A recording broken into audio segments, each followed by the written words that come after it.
Hi guys!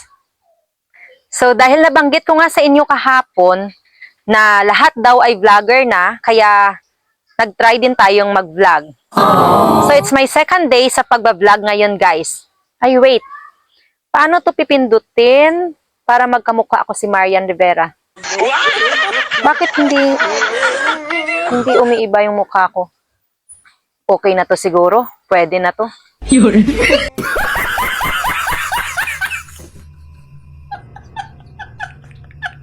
Okay guys, because it's my second day sa pagbablog, yung gagawin natin ngayon, dahil kahapon pala, ipinakita ko sa inyo yung tubuhan ng kapitbahay namin. So for today's vlog guys, ay kakain tayo ng bignay. Kilala nyo ba yung bignay guys? Ito pala siya. Ito. Ito, bignay. Sa Ilonggo, ang tawag namin dito is bugnay. Ayan guys.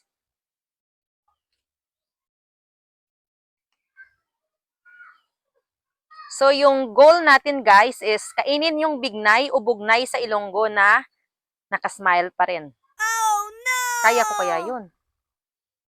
Yung hindi ka mangasim. Try natin.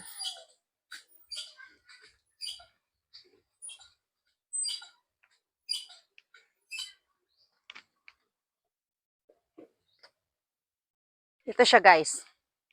Ito yung bignay. Kakainin natin siya sa puno. Try natin siyang kainin sa puno. Dali. Ito.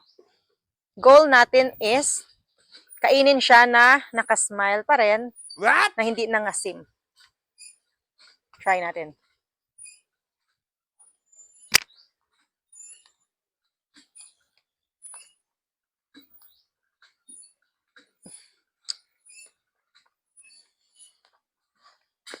A few moments later.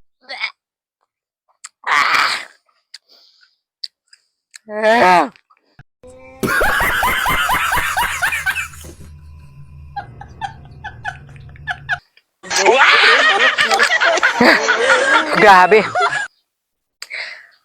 Ang asim pala guys. Sobrang asim. That's all for today guys. Maraming salamat. Paki-like, follow, and share. Bukas ulit. Dahil lahat niya ngayon ay vlogger na, kaya ito tayo at nagba-vlog. Maraming salamat.